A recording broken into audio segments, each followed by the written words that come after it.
Okay, so assalamu alaikum everyone. Today we have Rami Kawas with us for the topic of high performing boards. This was an extremely informative and popular session in New Jersey where it was first presented earlier this year. Brother Rami currently serves as the executive director and a trainer for Oaktree Institute, which is a leadership consulting organization for nonprofits. He specializes in content in the areas of leadership, team management, and organizational performance. Sister Sophia, do you want to add anything else before we give the floor to Brother Rami? I would like to, yes, actually. So you're all those of you who were here with us in New Jersey are familiar with Brother Rami. You heard him speak, and if you looked at the program book, you read his bio, and I think Rabia sent out his information as well. But I just wanted to say that beyond that, having gotten to know Brother Rami a little bit over that weekend, I really admire and respect the work he does. And I'm not talking about just what he does in terms of, Muslim organizations or educational organizations, but just for the community. I found out more about Brother Rami and what he does on a personal level after the fact, because there are other people at the conference who knew him from other, I guess, situations, I'll say, not from having hired him as a consultant. But we need people like you, Brother Rami, in the community, and I'm really, really happy that we got to know you and looking forward to hearing what you have to say, inshallah. Thank Appreciate you. it. Jazakallah khairan. I appreciate it, Sophia and Sister Rabia. A pleasure to be with everybody. I appreciate everybody making some time for this session. We'll begin by, first and foremost, Bismillah, Alhamdulillah, Rasulullah. Begin by praising Allah, our Lord, our Creator, testify to His oneness, and testifying to the Prophet of His most beloved. Appreciate all the work that you all do. The kind words, Sister Sophia, to be honest, I think the hardest and most important community leaders across the country are those that are dedicated to Islamic schools. Day in and day out, 180, 200 days of just blood, sweat, and tears dedicating to the future of our children, our children's children. I think that's really some of the most important work that happens for the Muslim community across the country. So very much a privilege and an honor to serve you all to the best that I can. We had a wonderful session, a few sessions actually, at the New Jersey conference for those that were able to attend. Inshallah, my intention for today is to do a quick recap of that session to cover just some of the key concepts and principles that we talked about, and allowing this to be just a space that we can have discussions, conversations, Q&A on the topic more broadly. The title of the session is Principles of High Performing Boards, and with the focus, I think is very important because I think there was some other great speakers that talked about governance and management and nonprofit elements. Really, with the focus of this session being on the people dynamics within boards and how we can get them to perform at very high levels. I think I prefaced this quite a bit, though I've done some work with Islamic schools here and there, both personally working in Islamic schools and then, coaching and consulting and training different Islamic schools. Most of our work happens with other nonprofit entities, but I think the themes that we get from understanding how boards function, and particularly the governance and the management pieces, is that a lot of times the concepts that are under management are really embedded in how people interact with one another. At the end of the day, wherein people work, I think the way people interact, talk to each other, work with one another is far and more important than the governance, than the number of people on a board, than the resources, than the building, than the assets that we may manage. Really, it's all about the people, and I think that was the heart of this session. Highlighting just a few areas that we discussed. And again, now my intention is not to cover it in as much detail as we did in New Jersey, but to just give a taste of the key concepts.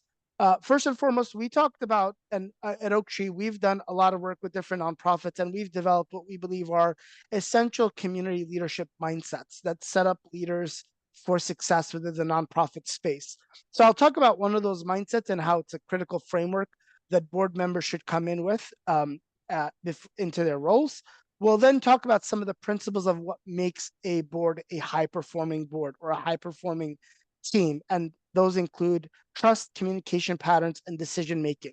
Really, those are the three key elements I highlighted in our session with folks in New Jersey, and I'll do a recap for those that attended New Jersey and a summary for those that did not. Before I dive in, and mashallah, good to see Dr. Nadeem and some, mashallah, a bunch of folks that are on. I'd like to get a sense from everybody, maybe a quick, just in the chat. You can just drop into the chat. How many people are currently on their Islamic school board or have a strong say or a voice within their Islamic school board? Maybe they're not a member, but they're an advisor. They're a trusted person that your Islamic school board comes to. Type it, or you could raise your hands. How many people are on the Islamic school board? Okay, mashallah. Sister Anita, Seba, I see the thumbs up. Anyone else? Okay, Sister Leila, mashallah. Okay, Sister Quran. Okay, mashallah.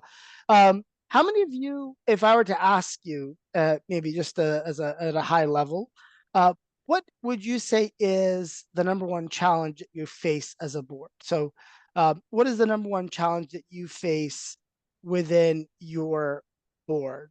What would you say is just one major challenge? Maybe something now as you've transitioned the summer and start thinking about next year. What is a challenge that you're going through?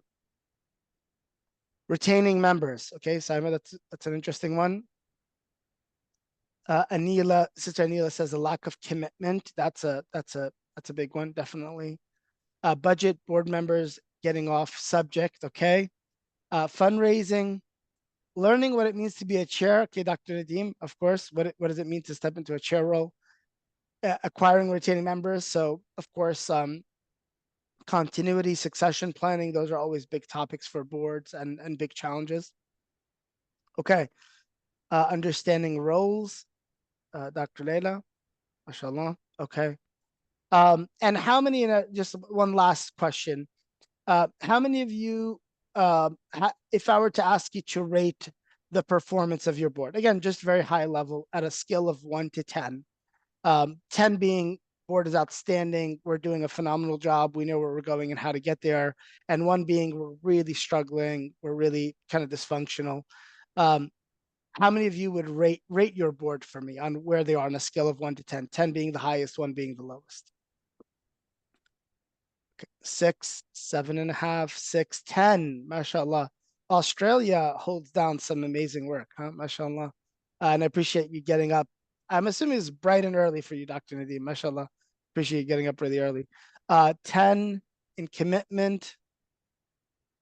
5 out of 10. I have a 4. Somebody voted a 4, a 7.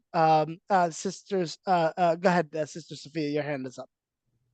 I was going to say, so not on a school board, but like Leila Shatara, I'm on the Global Association board, and that I'd have to say is a 10, mashallah. The commitment of Mashallah. the willingness to learn and grow and learn from each other and give everybody a chance to speak. It's just been amazing.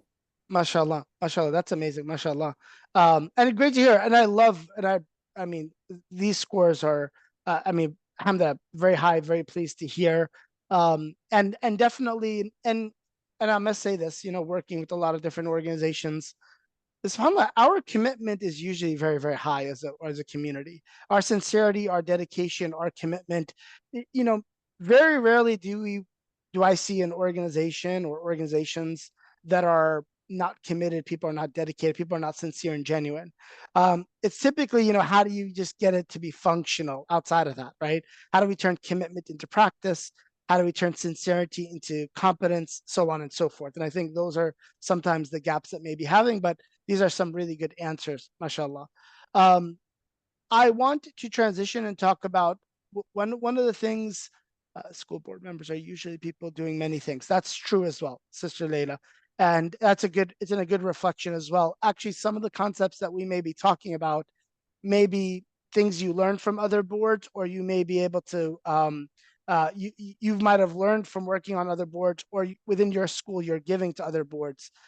Very much, Dr. Leila, and I know you did a session on governance and management, but there is always multiple hats that we wear, right? Within the community, and very much a few carry many of the burdens and responsibilities of our nonprofit work and community work. So it's a great call out that we do our best within the capacity, and I'm sure at times doing other things. Transitioning to the first section that we talked about, and again, just a quick summary of our session from the New Jersey conference. I've been in community work for probably 18 years plus, and when I joined Oaktree for the past 8 years, we've trained hundreds of organizations. And one of the biggest findings me and the team have found is when we approach our roles and positions as community leaders, having the right mindset and expectation is so key to being successful in the role. And we talked about this in the conference. We said, typically when we are approaching a nonprofit setting, like an Islamic school, typically you have leaders coming from two different sides. You either have people that are coming from a corporate background or a for-profit background. They may have their own medical clinics, or they're working in some kind of corporation or their own business, or they're in a public institution, whether that be some kind of maybe medical facility, or they've worked in a school, and they have an understanding of what public institutions are like or for-profit institutions are like. And we talk about this expectation when you come into the nonprofit world. Yes, there's overlap, there's similarities, of course, but there's a uniqueness to the nonprofit world that is key, that board members need to understand. And again, just for the sake of being able to extract a lot of peer learning here, what would you say are some of the uniqueness of being on a board within a nonprofit setting that is distinct from a for-profit or public institution? What is unique about being a board of a nonprofit or a leader within a nonprofit setting, distinct from being a leader in a public institution or a for-profit institution? Assalamu alaikum. I would say that identifying your stakeholders, like it's easier for profit to identify your shareholders or whomever, right, as or customers as who are the stakeholders. But in nonprofit world, that may not be very clear, or people don't exactly know how to define that or how to really deliver value for, let's say, those constituents, maybe. Yeah, that's a very good call out. Yeah, who do we serve? Who are our stakeholders? Who are we being held to account to, if you will, Sister Fadis? That's a good reflection, mashallah. Anybody else? I'll have somebody come off of mute before I go to the chat, and if you're adding to the chat, I will share your thoughts that are being shared there. Anybody else want to share? How is a nonprofit institution and leading within a nonprofit institution distinct from a public or for-profit?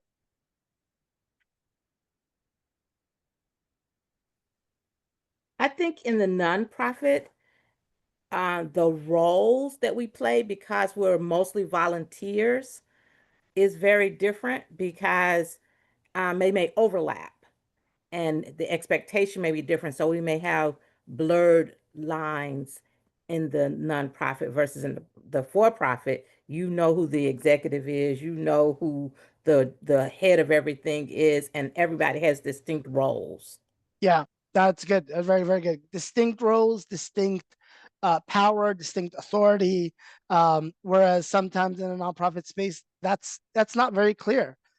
Who has? I mean, people may have the titles, but doesn't mean they have the power, authority, influence, or respect within those titles. So that's a good call out, Sister Quran, mashallah. Some of the things being shared in the chat. Fundraising is always a job. That's a great one, Myra. You've always got to put in the heart, sweat, and tears to make sure that you're bringing in the funds through donations or other things, right? Grants or other things to be able to sustain. And the limitations of resources. This is the Quran, of course. The limitations, you've always got to work with scarcity, right? Human resources are limited and finite. Financial resources are limited and finite. You've got to be very, very good at making lemonade out of lemons, right? Or else you really cannot survive in the nonprofit space. So, right, being resourceful, being adaptive, being, dealing with ambiguity, those are always big ones as well. Sister, is it maybe brother or sister Bibi? You have your hand up. Yes, Walaikum Assalamualaikum. Walaikum Hi, is somebody talking? Oh, Yes, I think Bibi is speaking.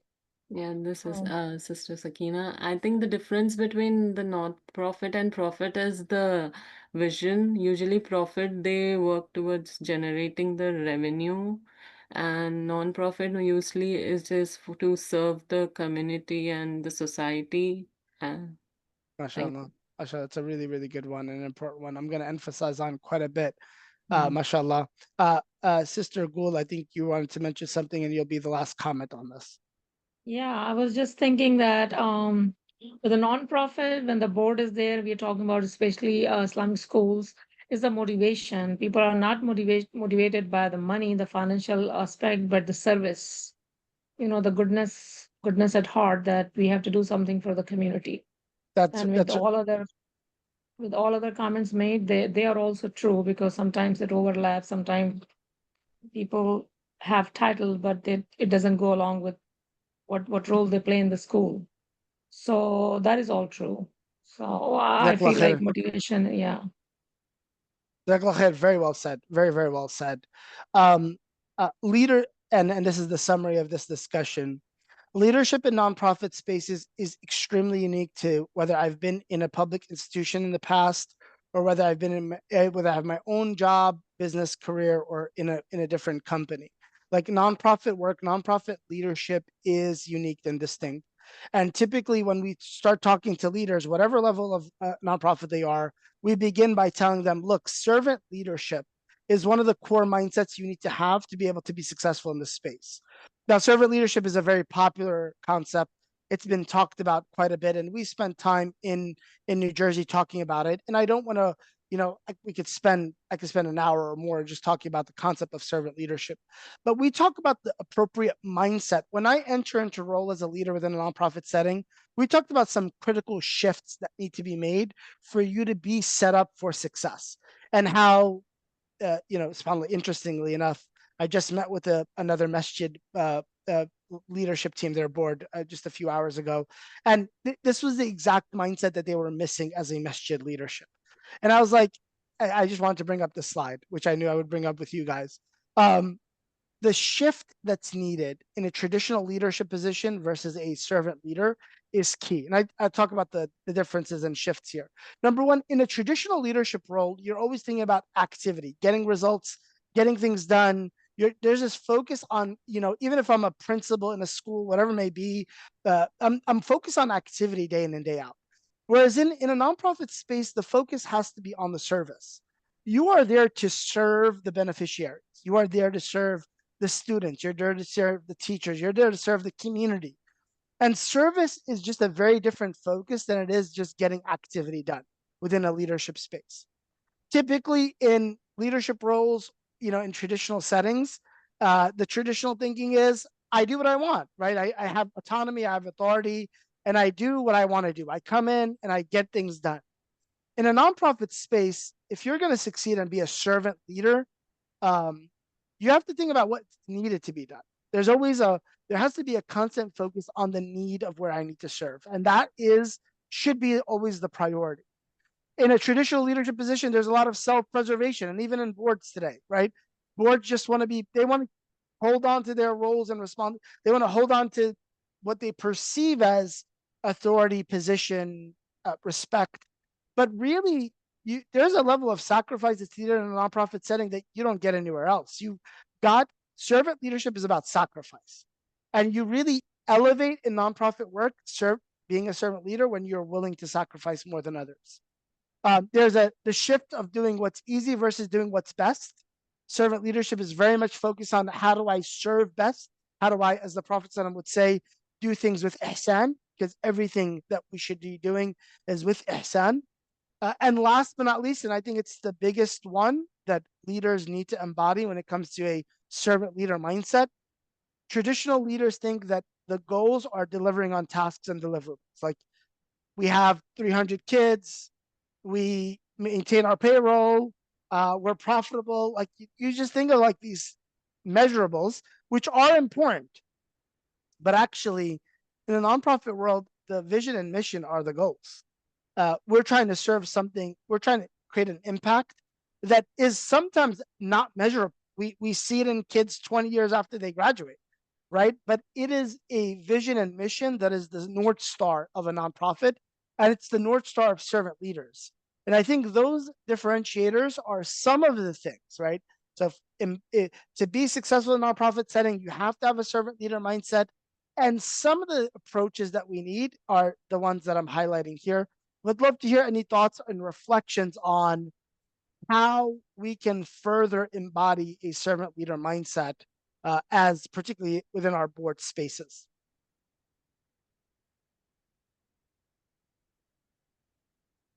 Any thoughts or reflections on how servant leadership can really infuse into our work as boards? Assalamualaikum. Alaikum. Yeah, I would say for servant leadership is that when we serve, we actually roll up our sleeves as a board member and we get in and we get involved in the work. We don't just let the work happen with those around us. We actually get involved in the work.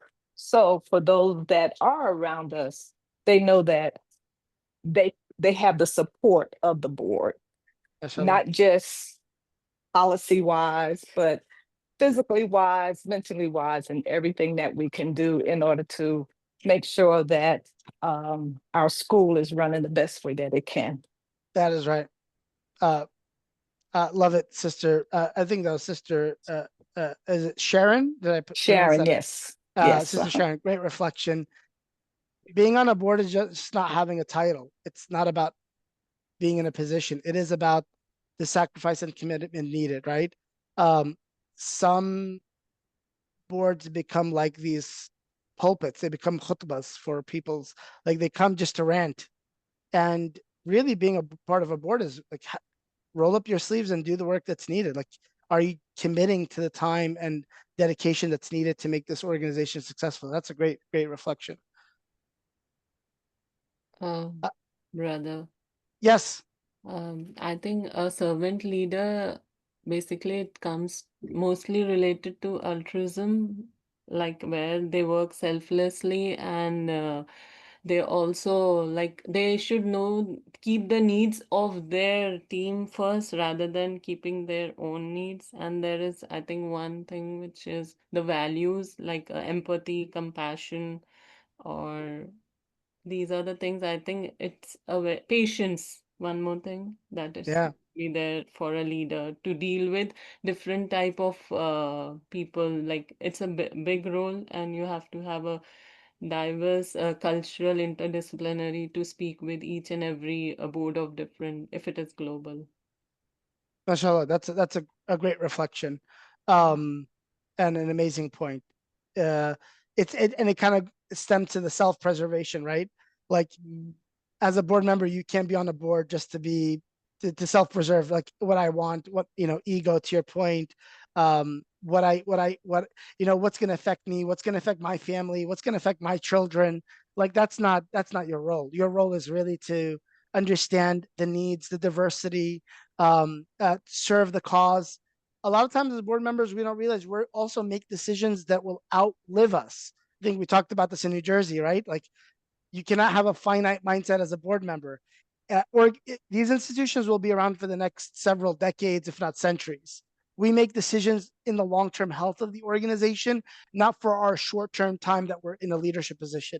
And that's another really great reflection on reflecting and thinking about that. Mashallah, I appreciate that. Dr. Leda. Assalamu alaikum. I have a question, a comment and then a question. Yes, sure. I think one of the things that makes board function difficult is that it's not so black and white. It's not like everyone's traditional thinking or servant thinking. I think Sure. most of our community members go into this with the mindset to serve. But because we are human beings, we tend to shift. Like I may join and I want to serve and I want to do all these things, but then I might get my ego might step in as things happen. There might be differences of opinion. So we're on the spectrum, like we're sliding back and forth. And my question is, how do we ensure that our boards continue to move in the right direction, right? Because we are fluctuating as human beings do. What are some of the ways that we can be intentional in how we keep our focus and how we move forward? Phenomenal question. Phenomenal question, Dr. Leda. I'll put it to the floor for anybody to share and reflect on that. And absolutely, it's never static, right? And of course, there's turnover and there's new people coming in, new perspective, new thoughts, people in different places. Love the idea. And this is maybe a question to the team. How do we continue to develop and nurture a servant leadership culture within our board? Like, how do we do that over time as a board? Would love to hear from you all what you do to support and develop your boards internally.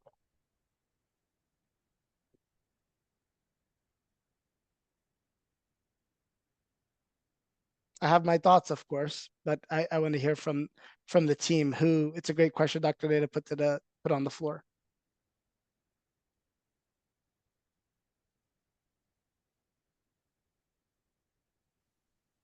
How? Okay, I saw a few people come off mute. Go ahead, Sister Myra. I am saying this, I guess, slightly purely from a teacher's perspective. I work not in an Islamic school, but separate private school. But I'm on the board for the Islamic school. But I love seeing our board members show up for like teacher appreciation.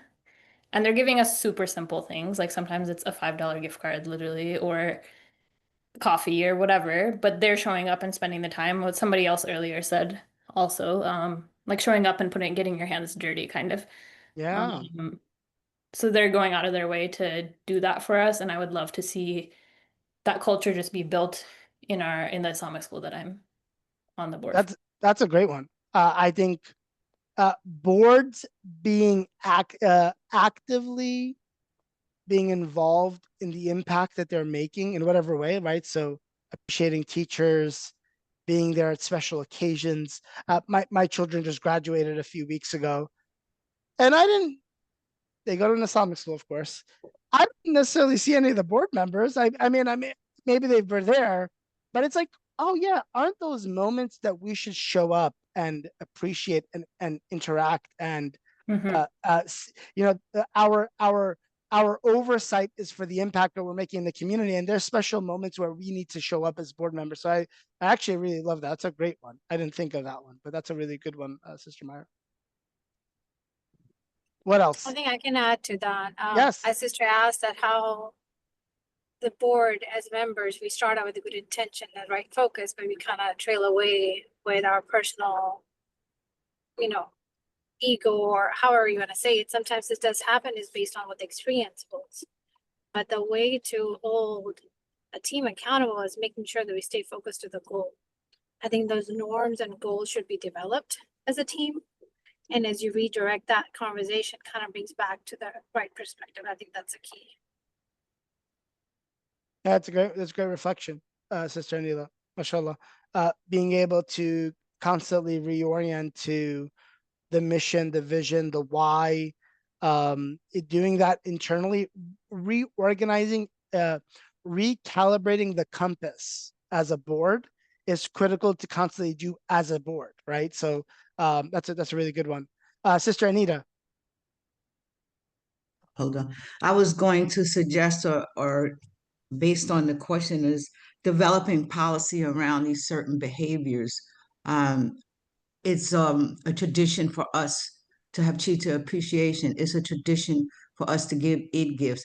It's a tradition for us to do for the beginning of school to have something for the teachers.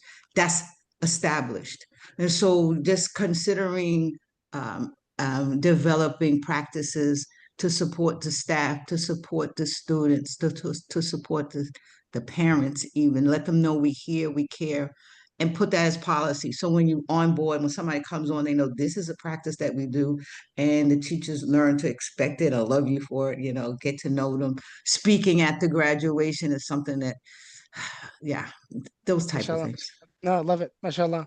Dr. Lay, I guess I'll bring it back to you. Some really good recommendations. Did you have anything else that you would recommend to this group on? That's a deep question about how do we continue to embed servant leadership mindset. And again, we join, we're excited, but how do we contain that longevity of this kind of mindset? I think what was mentioned are all really excellent points, that there's actual service involved, like active service involved in that servant leadership mindset. I think one of the things maybe I was also trying to see if anyone had this in place is that I have a deep belief that all our organizations at every level should be learning organizations. And so do we put that in place with our boards? Not just getting trainings on board roles and responsibilities and things like that, but actually in our dean. Like if we're learning organizations and we're Islamic learning organizations, are we embedding that? Are we doing book studies as a board? Like, are we doing that? Because how do we hold our hearts and our minds responsible if we're not, you know what I mean? I don't know if I'm articulating that No, well, that's great.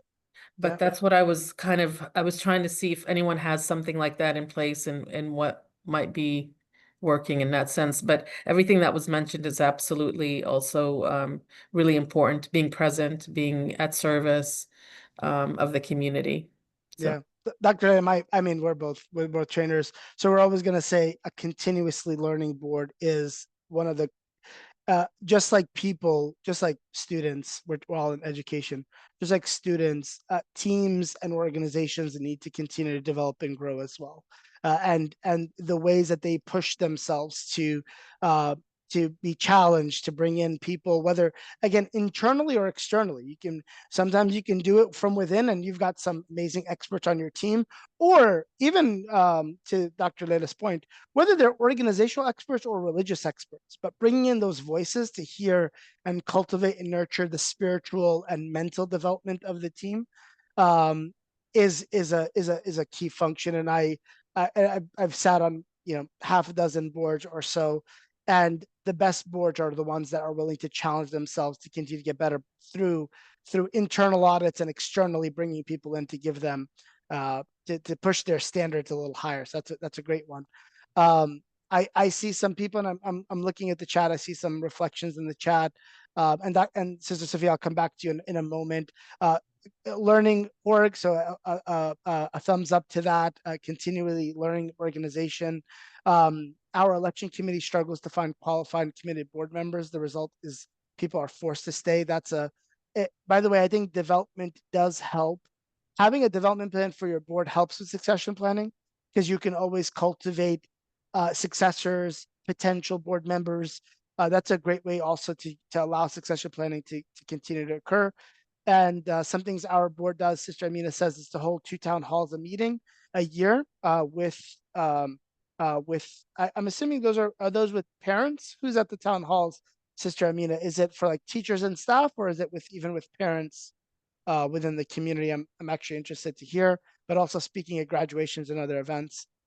Staff survey, that's another good one, mashallah. Okay, with the parents, as Sister Amina says, yeah, I think meeting with parents, being there for, I think boards being there to see certain moments that are really critical for the success of the school, different board members being there to see the fruits of your labor, if you will. I think those are all very, very healthy and great suggestions. Sister Sophia.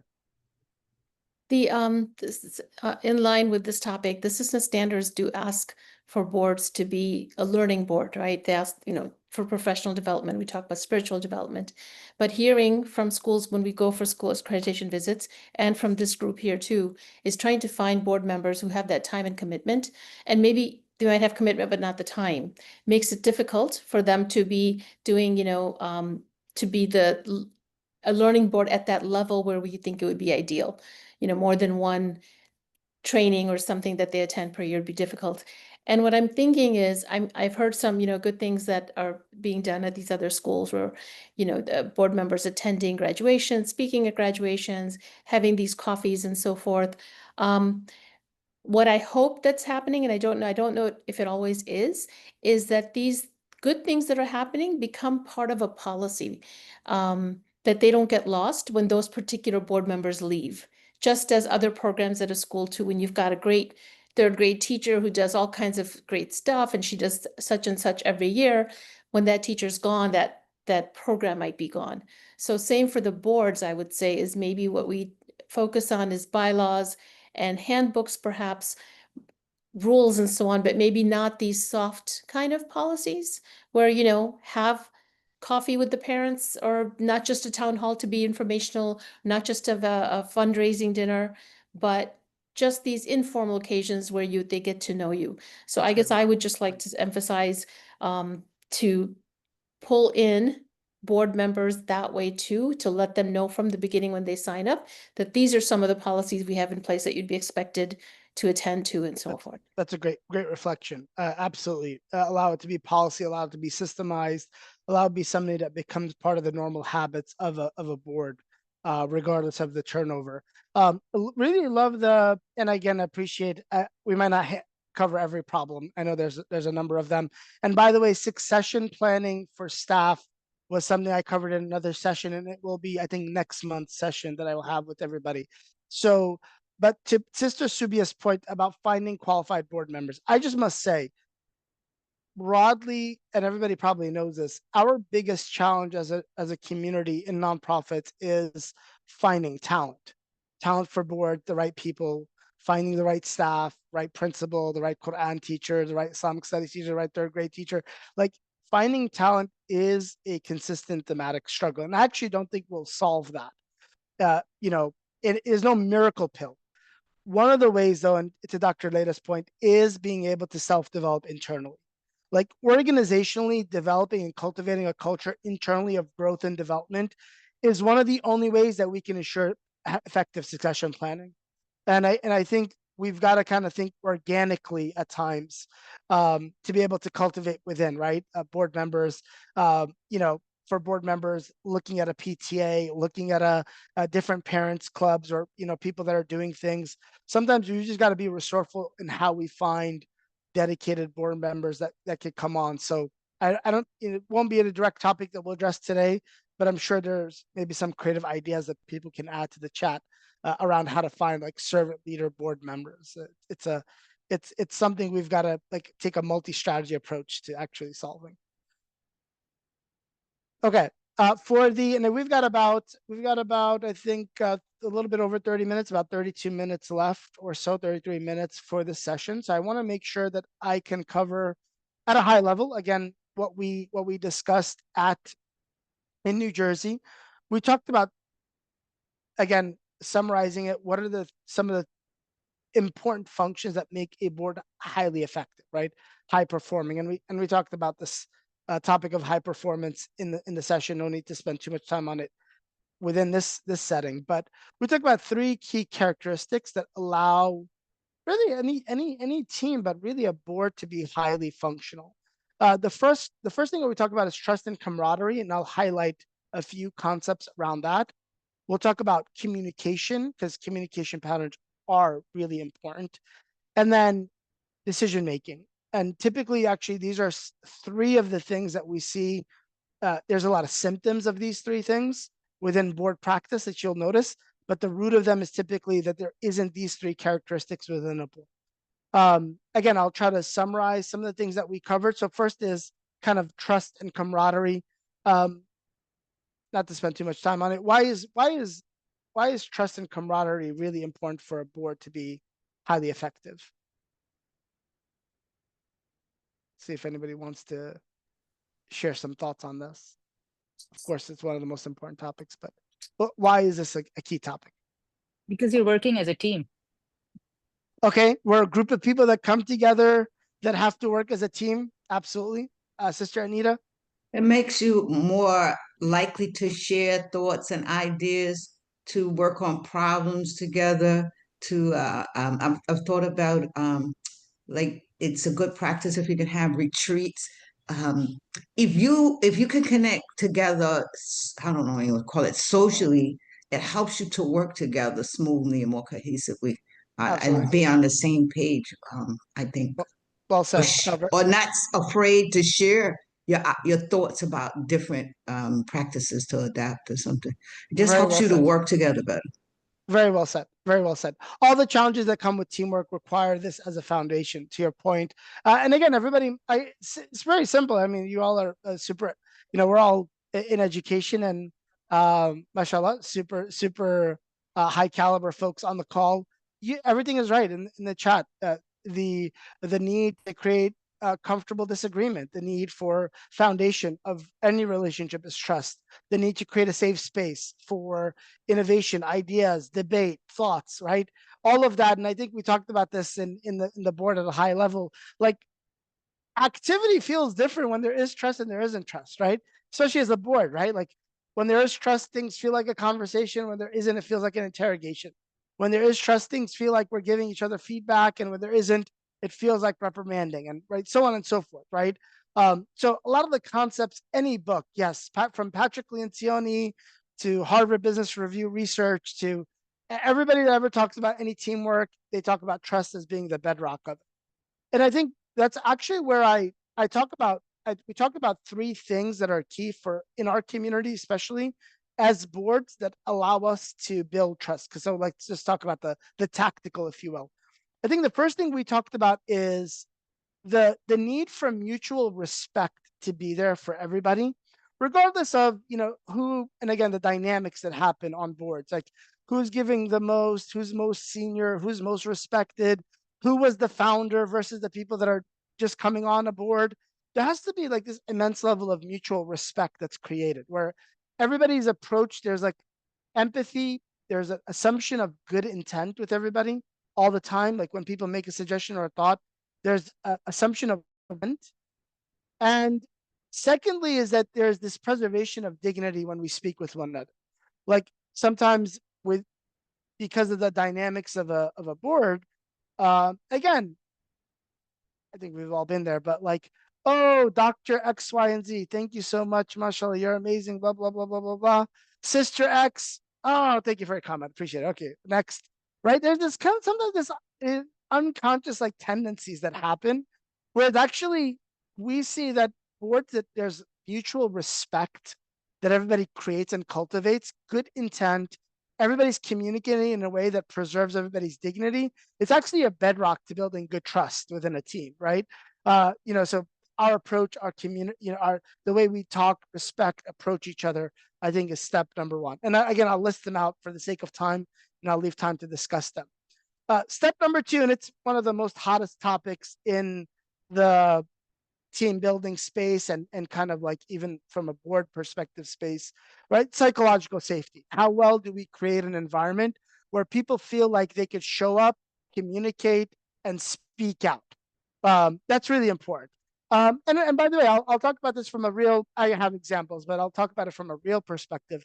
How many boards do we have where there are actually deep underlying issues, even illegal activity that's happening sometimes? And again, we've all been in the Muslim community, like staff of a masjid doing something, like so people know things are going on wrong and nobody said anything. Like there's nobody's allowed to say anything, and that's really because there isn't a fostering of psychological safety. Like there should be an environment where anybody's willing to be able to say, hey, I think that's wrong. Hey, I think that deviates from our values. Hey, I think that's inappropriate. Hey, I think that's, or I think that this is the better idea, or that's the better approach, or to give honest feedback to one another. Sometimes people are like walking on eggshells within board meetings, and those are not healthy board settings. Those are not healthy team settings. And so fostering psychological safety is important. How do we empathize with one another? How do we communicate concerns? How do we share mistakes? Who gives feedback? Is it safe to say things? Right? These are all measurements of psychological safety that are really key to effective team and definitely board performance. And last but not least is sometimes it's deeply saddening when people sit on a board for a decade plus and don't even know the people that they're working with. Like they don't know their husbands and spouses' names or children's names, or like they don't even know each other. And it's just, like this idea of like, it's just business. It's just like, we're here for business. Actually, community work is really, it's more of a family business than it is like just business. Like there has to be a level of deepening relationships and building this kind of like environment where people are connecting and, appreciating each other. And I think for boards, and again, we've all been on them, I think some of the best boards are the ones that spend time to get to know one another. some of the best boards are the ones that are able to do activity. This is actually some really cool research on this, but they're able to spend time with one another outside of the normal setting that they're always in. Like, like, hey, we did a board meeting in a restaurant, or we did a board meeting at somebody's house, and we were just able to connect in a different setting or do some kind of activity. Actually, these are all parts of really effective team building. And I think things that we gave as good practices that maybe your team can embody. By the way, this summer, it's probably a quiet time at your school.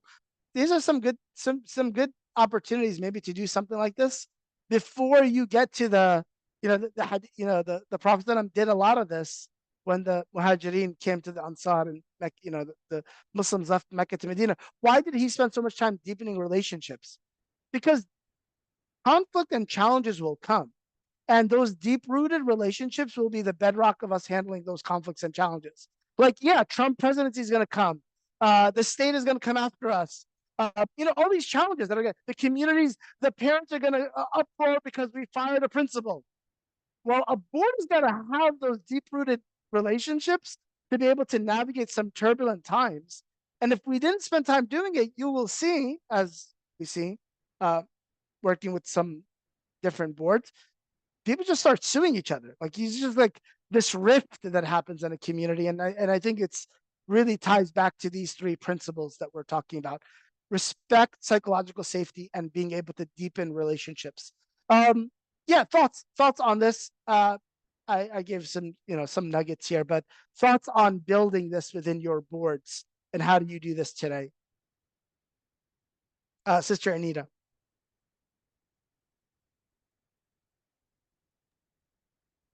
Yeah. Oh, because my hand is so low. Okay. So your question is could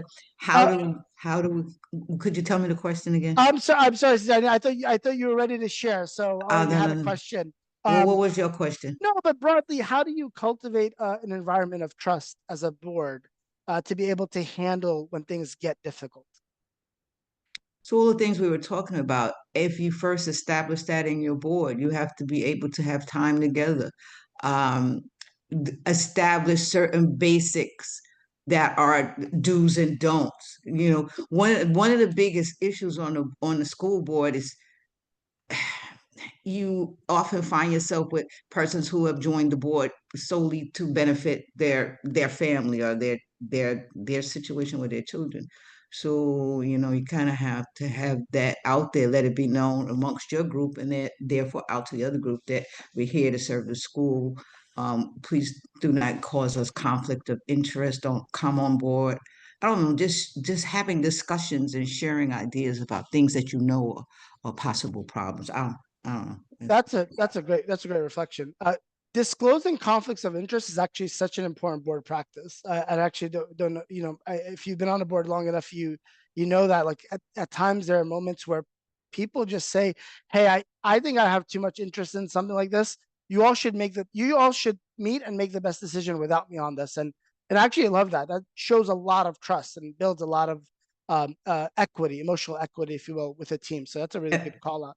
If I could give an example, we recently had one of the board members recommend someone in the community to come aboard, but some of us realized that particular person's spouse is on our staff. That's a conflict of interest. We talk about salaries, we talk about, so trying to work through that. So the bottom line is we couldn't bring them on, but doesn't mean you can't use that person. So you have them on ad hoc or subcommittees or different other activities, but you can't knowingly bring on a conflict of interest. Appreciate that. That's a really good one. Anybody else want to speak about how they cultivate this environment on their boards? Yes, I want to. And I serve on several boards. And one of the boards is the Muhammad Schools of Atlanta here in Atlanta. And one of the, it's three major things I think that help us on our board. And one is that when the board, they apply and we go through a panel interview and all of that to appoint the board members. So they're vetted. And then there's an orientation so that the board members understand the history of the school, and we look at the hierarchy, look at the charts.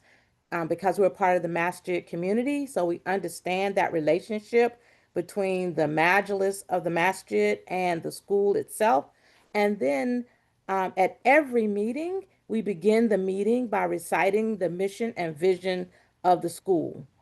And then the other thing that we have just started with this board that we're on right now is that we host quarterly meetings with all leaders of the community. So the Majlis, the school board, the PTA board, and then our community foundation board who raise the funds for the school. All of those boards come together and meet, and we agree on what we will do for the school. MashaAllah. No, that I love that. I love the reorienting to the mission vision consistently, realigning to purpose. I think that's part of you know, purifying your intentions, renewing, resetting your intentions to your point, Sister Quran. I think that's a really good way to just remind everybody. Everybody needs reminders. فذكر فإن الذكرى تنفع المؤمنين. Like it's an important appreciate that as like an important practice, mashallah. Anyone else? We have nepotism. We have nepotism mentioned in our policy handbook. I don't know who Sanam Academy is. Nepotism. Look, it's hard. I must say. I think I mentioned this briefly. Sometimes it becomes, our community sometimes feels like a family business, right? Like it, because it is a very, especially if you're in a smaller community, smaller city. SubhanAllah, we're working with an organization in Cedar Rapids, Iowa, and it's the only masjid it's the only institution that's around. It's a masjid and an Islamic school, interestingly, and it's a family function. Like it's a few families that are able to hold it up and to give. So sometimes we can't get around that. Hence, emphasizing the need to like disclose, push ourselves away, communicate to our team, right? Over index on like, hey, I don't think I should be involved in this decision, right? I think those are conflicts of interest. I think those are always really good practices that cultivate trust. But yes, of course, there should be a strict policy as best as possible that the chair isn't, the chairman, his wife isn't the principal. Like that becomes very difficult to navigate through as an organization, or something like that, right? As an extreme example. Anything else around this before I transition to the next topic, which is communication patterns? I just need to understand it a little bit more. If somebody can help me understand that, because the last two topics, you talked about, Rami, is that about the nepotism. I have been in the school where, board is supposed to be a certain number of people, but somebody in the board members, when somebody leave, they're not doing an election, and the board, those our policy says that no board member wife will be working in the school, but then they hire their wife, becomes vice principal, and has no qualification within the school. The person is going for bachelor's degree and master's degree and all that. Then they hire a very experienced principal so that she can be trained. And the board is not ready to do the election, and literally from every password to the keys to everything is like centralized with that person who's on the premises related to the board member. The one who's the founder member of the school is being put in a situation where she's like foreigner. She's not being informed of anything. In Islamic school is kind of like very difficult to understand, because we are human beings, we do make mistakes, but then that the greed for the power or the money comes in the picture. How do we handle that? If somebody can just throw some light on that. Yeah, it's very sticky. Like the people who should not be in charge are getting stronger and stronger and stronger. And it's the hired principal, he want to take a decision, but then somebody comes behind the person and sure. I appreciate reverse that. Yeah, and I appreciate bringing the example, Sister Gul. It sounds a little bit more complex, I think, than we can probably solve here. But Sister Sophia, it looks like you may have a thought or a recommendation around this issue. I hate to what did they say, to hammer everything is a nail, but really accreditation kind of holds the school accountable. It's just, it's a way to hold everybody accountable. And Allah is going to hold us accountable. Better we hold ourselves accountable first before Allah holds us accountable.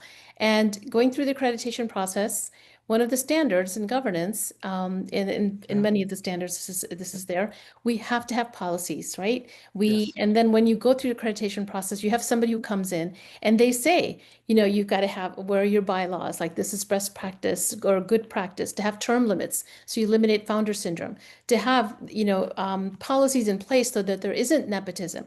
That kind of helps a school to then be able to say, oh, it's not about you. We love you. We wish you could be on the board forever. You've That's been a right. great, you've founded the school and you're a pillar of society, of the community. But, this is our policy. And unfortunately, your term limit is up, and, we're going to invite you to all the events and we're going to have a nice party going away for you. But, so it's not about you. It's the policy. It's our handbook. We have to follow it. And that's a way to kind of nicely be able to have people leave and not develop that founder syndrome, which does exist. And we're all human beings. We have weaknesses. That's right. I really think that that's one way to Yeah, help appreciate schools that. who are facing this. Yeah, I appreciate this. That's a great point, and I I agree 100%. And even Sister Gul, like, I mean, basics of board, and again, Dr. Late, I think, did the session on board management and governance, but duty of care, duty of obedience, duty of loyalty are critical to board function. Like, your care is the organization, institution, and its beneficiaries. Your loyalty is to the institution, and your obedience is to the constitution that guides it.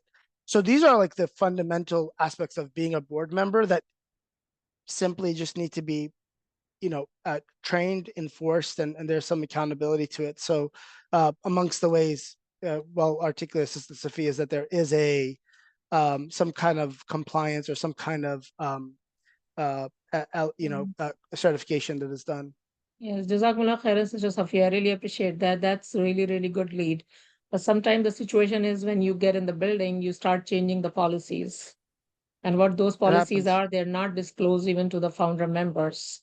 So it's just between you and your husband, and you just the whole soul. And I don't know how to like, may Allah give all of us hidayah. It's just I mean, and I think a part of it, and just for the sake of the trust, I think part of the trust is to be able to communicate that and disclose that, say it up front. I don't think we need to be shying away from things that are critical to the health of our organizations, and bringing in intermediaries when need be, right? Whether it's advisors or consultants, or, I mean, alhamdulillah, our community really has a lot of really good resources as well that can advise and support our organizations. There's so many now. It's difficult for all of them to be perfect and to be angelic. So I think sometimes we do need that external, somebody externally come in and give that guidance as best as we can. Okay, I hope that helps. I'll just, for the sake of time, transition to the next topic, which was and we talked about in New Jersey, that communication patterns generally. Again, it is when we do a lot of our work with boards, and it is amongst a lot of research across executive teams and teams across any level in any industry. The number one predictor of team success is communication patterns. I think that absolutely is true for our boards. And we spent quite a bit of time in New Jersey talking about a lot of the different communications and communication patterns. And I gave some best practices, right? I'll kind of highlight what I believe are some of the key practices that we talked about, including ensuring that there's meetings, documentation of meeting minutes, documentation of decisions, taking quorum when needed for board decisions when they happen. We talked about some of those technicalities and pieces of that sort. I think one of the things that I think got some good feedback, and I want to highlight it as one maybe key takeaway for us, is the method of or forms of communication as a board. And I think we sometimes lose, because we're busy, because boards are volunteers and everybody's got a million things in their life. Sometimes we're using inappropriate communication platforms for the wrong kind of communication. And so that's why this simply summarizes it in saying, when we have very complex when we have very complex or very, decisions or things that we need to communicate that are emotionally complex, or, information is complex, and ideally they're not urgent, those should be the predominant amount of our board meetings, right? We talk about important, difficult things within our board meetings, right? And having a well-structured, organized agenda, board meeting, right? What we're talking about, is it important? How we make decisions, how we document those decisions. We talk about that as a important practice for boards. When a board comes in and they're talking about the color of napkins at the banquet, and that's 45 minutes of a board meeting, like we're kind of failing as a board, right? Like that's not what board meetings should be doing. So we talk about when something is simple, it's low in complexity, low in urgency. Hey, send an email over or document appropriate documentation around it, right? We need to vote, again, simple. It's the example I use for all boards, but we have our gala. We need to decide on what food we want. We don't need to spend an hour in our board meeting talking about what food is at the gala. Somebody please do some research, send us 3 options over email, break it up, and send us the budget, and we'll approve it over email. Or it's like a quick 5-minute thing in a board meeting. Whereas if we are using board meeting time for that, we shouldn't be doing that. There's a lot more probably important things. And then, of course, there's the board that fires their principal over email. Like we made a decision on Slack or WhatsApp, and we just send out the email to move on, right? Which is also, again, silly, right? Which is like we're using something that is high complexity, high urgency. We probably should have a face-to-face, meeting called right away, or we have a conference call called right away, and we talk about a crisis, an issue, a problem, and we talk, we give it the time that it's due, doing that appropriately, rather than, sending WhatsApp chat messages all day, complaining about, a decision, and everybody's just ranting and raving throughout WhatsApp all day, talking about how to solve it, right? I think there has to be this, we talked about like using the appropriate forum for the appropriate type of communication is an important pattern that a board needs to get, as a best practice, and create as a habit. There's other things here. We could talk about communication quite a bit, but are there any reflections on methods of communication, forms of communication for the type of things we as a board need to communicate around? Where would a WhatsApp group fall in the scheme of this? Yeah. WhatsApp, and I don't know what y'all use. I think predominantly most boards use WhatsApp, unfortunately. And people have started to travel to Signal. I think the government has. So some people have started to travel to Signal or Slack. I don't know what people are using. But Central Quran, there's a if we need to discuss agenda items, we could do that over Slack or WhatsApp. Like, hey, I want to add something to the agenda. We need to ask questions about important dates coming up. We always, my phrase is, technology is amazing for the exchange of information, not emotion. So any information that we've got to communicate with one another, that's, do it over Slack, do it over email. Anything that has high emotions attached to it, a decision, a problem, a conflict, brainstorming, planning, those are really meant, that's why we come together, right? And I think those are the best ways to extract the most productivity out of our board meetings and our times together. Yeah, that's a good question. Any reflections on this, or I can move to the last point in the last 10 minutes that we've got? I'm not sure. Like on this chart, I would probably put the WhatsApp group because, like, for us, like most recently, we reviewed the budget in our board meeting, and then in our WhatsApp group, we did a poll. Yeah, for people to decide, do you accept the budget or not?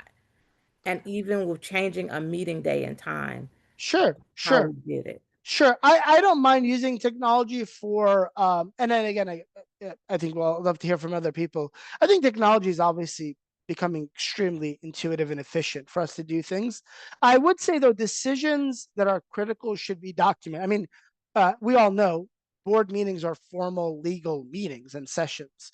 And having appropriate documentation of things is critical, particularly even to the level of who votes for what, right, and who abstains. Even to that level, if we're using the right governance rules. So I just want to make sure that would be documented accurately, Sister Quran. If it's a non-critical thing, okay, but if it is a critical decision, that documentation should be captured accurately somewhere. Let's see if they not get too much technical. Yeah, follow-up email. Yeah, WhatsApp. Yeah, if people are using for exchange of different things, I think that's always good. Can I just say one more thing? Yes, of course, Sister Karen. So we also maintain a Google Classroom, and in Google Classroom is where we keep all of our meeting minutes and policies and procedures that we have. It's all in one place. So once the budget is approved, that budget is there too. We have a category called fiduciary, and that's the category. So we'll put that proposed budget there, and then once approved, then it's updated to say approved budget. So any board member can go to the Google Classroom and locate the document, of course, there. But we also, that's how we document it. That's amazing. That's amazing. And that's very important, right? For visibility. And hopefully your secretaries are really, that's their main responsibility to do, right? For them to be able to document preservation of document meetings, decisions, budgets, not to get too much into the governance, Dr. Leda, my apologies, but I think those are some of the key things. Like you've got to have those, boxes checked. I think here is just about the quality of communication and how do we maximize our time, limited time that we've got as a board to the priorities of how and what we should be communicating about. And that's kind of what I'm highlighting there. I will go over the last piece just for the sake of time again. And again, I appreciate we had really long discussions in person on a lot of these concepts. The last thing we talked about is a clear decision-making process. And again, there's a lot here. And again, a lot of really great thoughts that were shared and good feedback that was shared. I think one of the, again, frameworks that we talked about and I try to highlight is our process to making decision-making. And I think I'll pop it up here really quickly. And this is just a guide. It's not meant to be, I think sometimes when people, consultants share frameworks that, we assume like it's the end all be all. It's not the end all be all, but however, I think this framework really helps a board understand how decisions are made. And essentially what this framework says is when we make decisions on the right-hand side, starting on the right-hand side, when we make decisions that are high stake, high risk, complex, and even they impact our institution for a year or more, like there's a high level of impact to it, we typically say we're going to take more time to make a decision like that. And we're going to try to be more inclusive on the voices that we hear around it. As an example, if our school is going to open up a new campus, the board shouldn't think, yeah, we'll just make that decision in our next board meeting. We'll brainstorm it for an hour and we'll just say yes or no, right? It's just like not healthy practice for a board. If we are trying to make more high risk decisions and longer term decisions, we kind of need to get a level of consensus. And consensus here doesn't mean like fully, but we probably got to do our donors. We probably got to talk to our parents. We probably got to landscape the community. We probably need to, get some input from consultants. So we're going to take more time to make a decision and we're going to try to be more inclusive of different stakeholders, right? Generate consensus. Whereas on the left-hand side, just to talk about each side of the spectrum, when something needs to be decided, it's also important that boards, when we decide something, we just make a decision and move on and not linger it. As an example, we need to approve a $500 food budget for graduation. I mean, we can't tell me that a board needs to meet next month and discuss for 2 hours whether they will approve a $500 budget so that they can buy cake, cookies, and drinks for the graduation, right? Like it's almost silly, but it's so true. Like you will take an entire board meeting to discuss something very simple, whereas those lower stake decisions should take a lot less time and be a lot less inclusive. It's okay, and I don't know how your board operates, if the chairperson and the principal agree on a $500 budget outside the, outside the $500 outside of the approved budget for them to bring some cake and drinks for the graduation, right?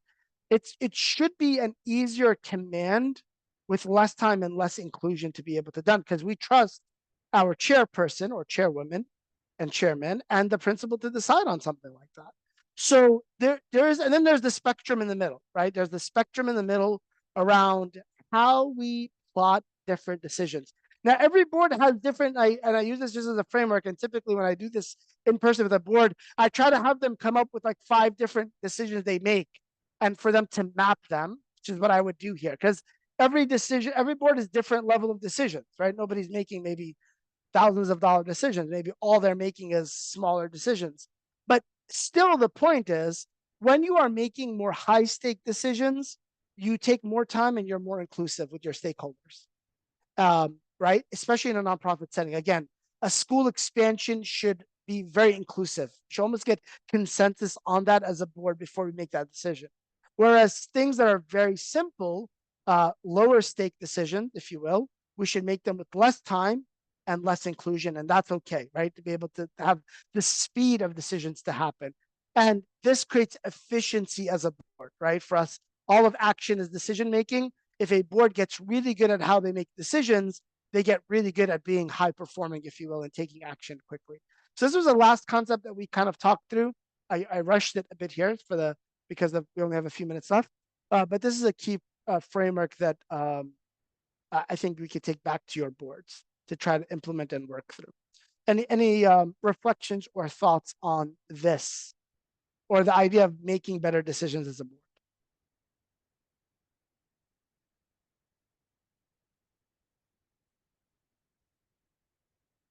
How do you make sure your boards take good decisions on things?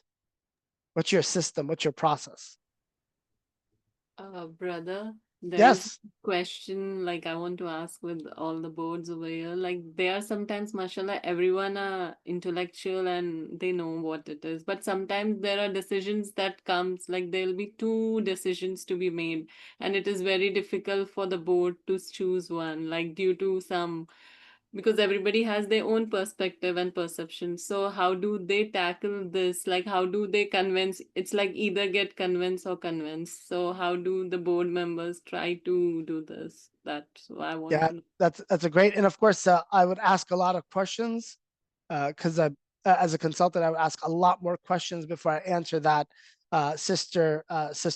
But however, I think a board has to have a good process.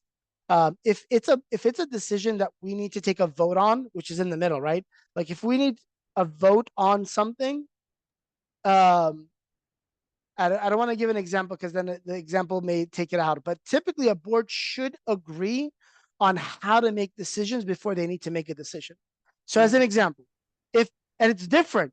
Choosing a principal in our decision-making process is very different than are we going to approve some simple thing, right? You have to have a process for how you make decisions. Would be my quick feedback to you, sister. And then there's like a decision-making framework. Like if you only have one decision, you don't have a decision. If you have 2 options, that's a dilemma, actually. You don't have a decision. Usually we say expand your options for you to have the best decision possible so that the team doesn't get so caught up in, right, like binary, like you're split in half. So we have a bunch of decision-making trainings that we go through. So maybe it's expanding more options, thinking differently about them. Maybe it is, hey, these are our 2 best options. We've put our best. Choose one and make istikhara and khalas, do a majority vote and move forward, right? And you can adjust down the road. A board has to be really good at creating a process for its decision making before it needs to take a decision on something. And ideally, you're proactive in doing that, especially if it's an important decision. Exactly. Love it. I'm sorry, I had to answer that very quickly because we're on time. We're at time. I hope, and again, I'll recap very quickly. We talk about 3 key things.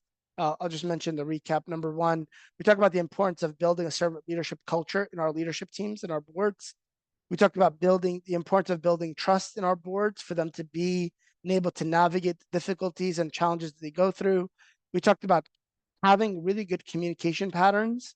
That's a sign of a healthy, good board that's able to perform at a high level. And last but not least is having good decision-making process for the different types of decisions that we make.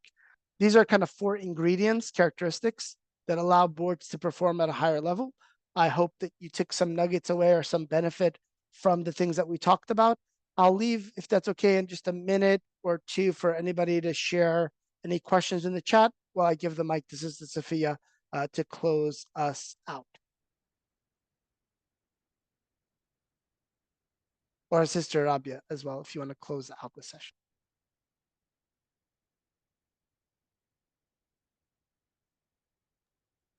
Rabia, did you want to say anything about the session being recorded and it'll be available and so on?